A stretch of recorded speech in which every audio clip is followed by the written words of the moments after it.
সুন্দর শান্তিতে ঘুমাচ্ছিলাম, হঠাৎ আমার গায়ে পানি পড়তে ও মা গো ছটফটে হয়ে গিয়েছে বলে এক প্রকার হুড়মুড়িয়ে শোয়া থেকে উঠে বসি।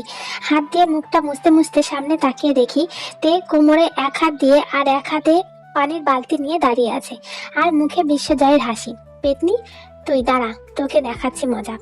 আমার কথা শুনে তে আমার দিকে বালতিটা ছুঁড়ে দেয় এক দৌড়, আর বালতিটা এসে পড়ে আমার মাথায়। তুই কি বাচ্চি, দাঁড়া, আজ তোকে আমি কাঁচাই খেয়ে ফেলবো। এই বলে তের পেছনে দৌড় লাগালাম। চলেন এবার পরিচয়টা দেওয়া যাক। আমি হলাম জিয়ন জাংকুক। এখন আমি সবেমাত্র মাস্টার্সে অ্যাডমিশন নিয়েছি, বাবা মায়ের একমাত্র সন্তান। বাবার নিজস্ব বিজনেস আছে, আর তে হচ্ছে আমার চাচাতো বোন। তে এবারে এসএসসি পরীক্ষা দেবে। তে আর আমাদের বাসা পাশাপাশি। আর হ্যাঁ, তেকে আমি প্রচন্ড পরিমাণে ভালোবাসি, আর সেটা আজ থেকে না, তে যখন এই পৃথিবীতে এসেছিল সেই দিন থেকে। আমাদের বয়সের ব্যবধান অনেকটাই, তবু আমার তেকেই চাই, আর তেও আমাকে ভালোবাসে। যাই হোক, বাকি পরিচয় গল্পের মধ্যে হবে। আমি তের পেছন পেছন দৌড়ে লিভিং রুমে এসে দেখি ভালো মা। আরে তোরা এইভাবে দৌড়াচ্ছিস কেন? ভালো মা, তোমার মেয়ে আমার গায়ে পানি দিয়েছে। এই, তুই একদম আমার মেয়েকে কিছু বলবি না, ও ঠিক করেছে। এত বেলা পর্যন্ত ঘুমালে তো গায়ে পানি দিবেই। কি একটা ব্যাপার স্যাপার, এই পিচ্চিটা আমার পুরো ফ্যামিলিকে হাত করে নিয়েছে। তারপর তে নাচতে নাচতে এসে আমাকে বলে, ভাইয়া আমাকে একটু বাইরে নিয়ে যাবা? চল। এই পিচ্চিটা আমার কাছে কোনো আবদার করলে আমি সেটা না করতেই পারি না। তারপর তাকে নিয়ে চলে গেলাম।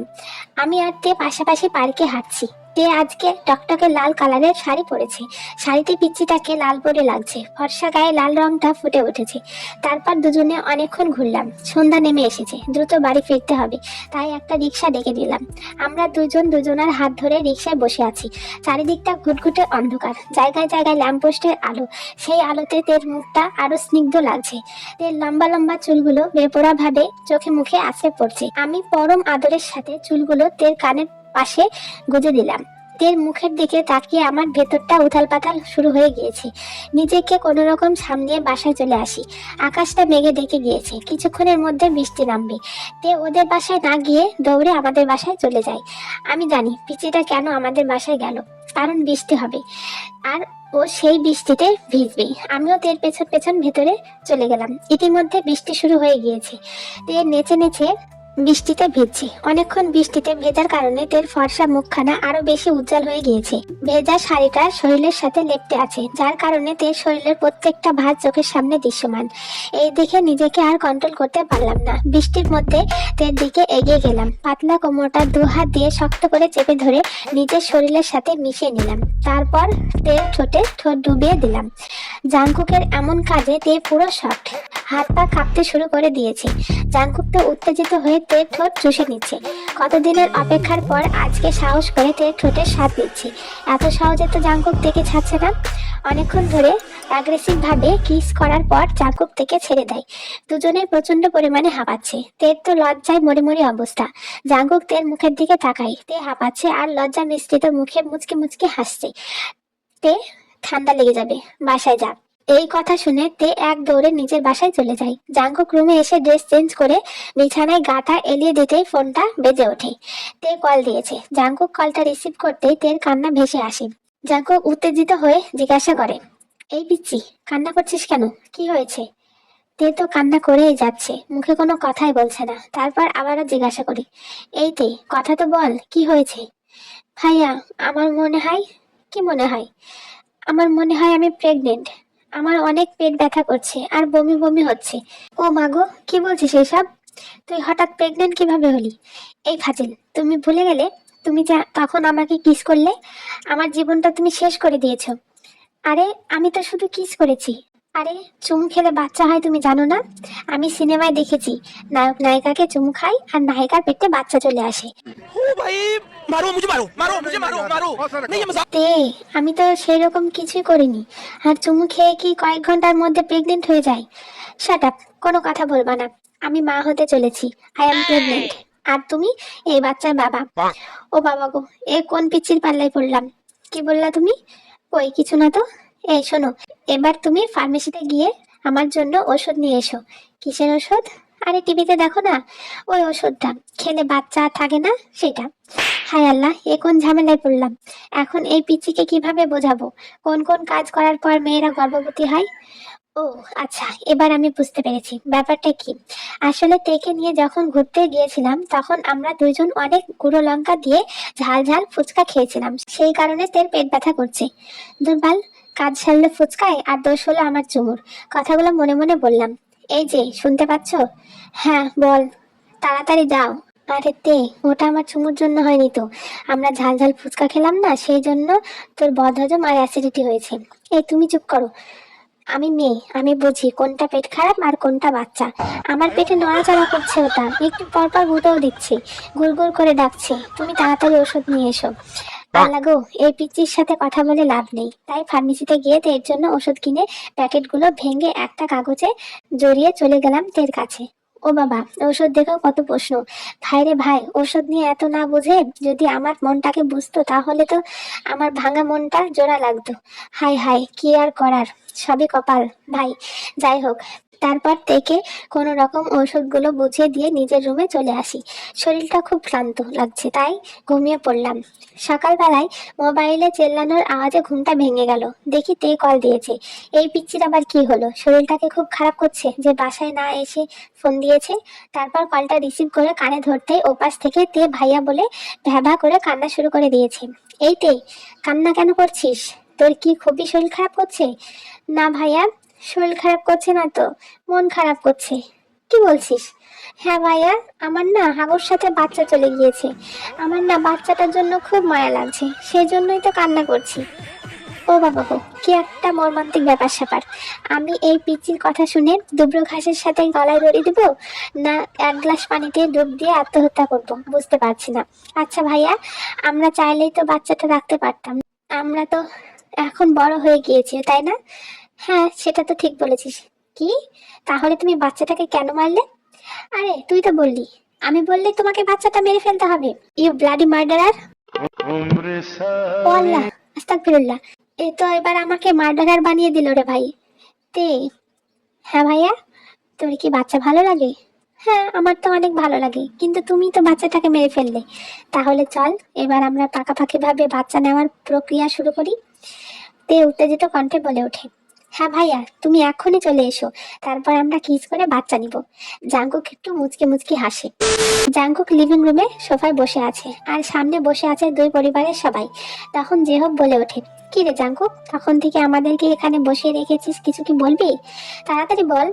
তখন জাঙ্কুক একটা দীর্ঘ নিঃশ্বাস ছাড়ে আর বলে, ভালো বাবা, তোমার কাছে একটা জিনিস চাইবো, দেবে?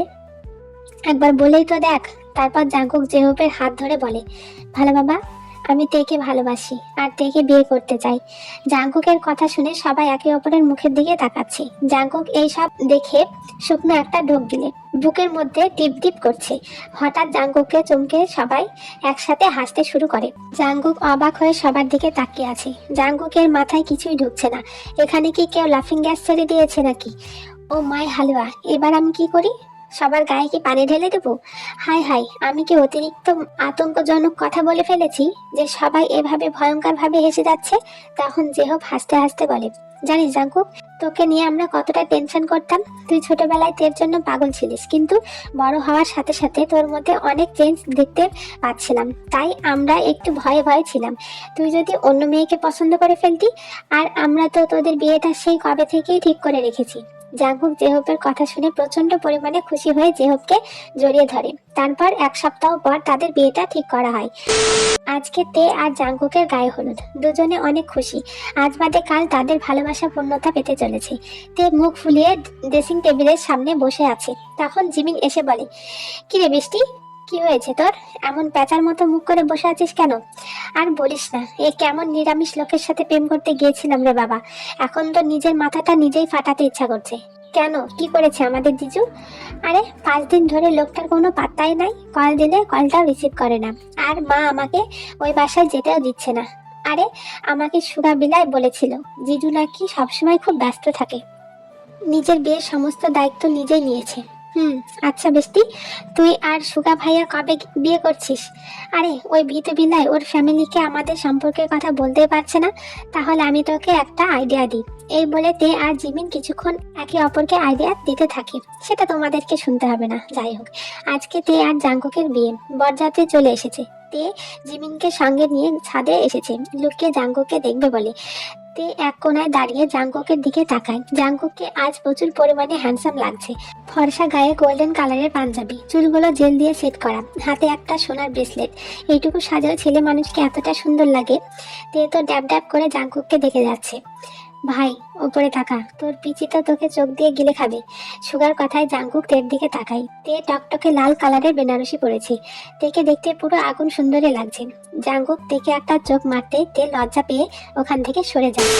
জাঙ্কুক থমথমে মুখ নিয়ে নিচের রুমের দিকে এগিয়ে যাচ্ছে, কারণ জাঙ্কুক তো তেকে আবেগের বশে বিয়ে করে নিয়েছে। কিন্তু তে কি জাঙ্কুকের গভীর ভালোবাসাটা বুঝবে? জাঙ্কুক আবার গভীরভাবে ভালোবাসতে গিয়ে তে আবার ইতিহাস তৈরি করে ফেলবে না তো?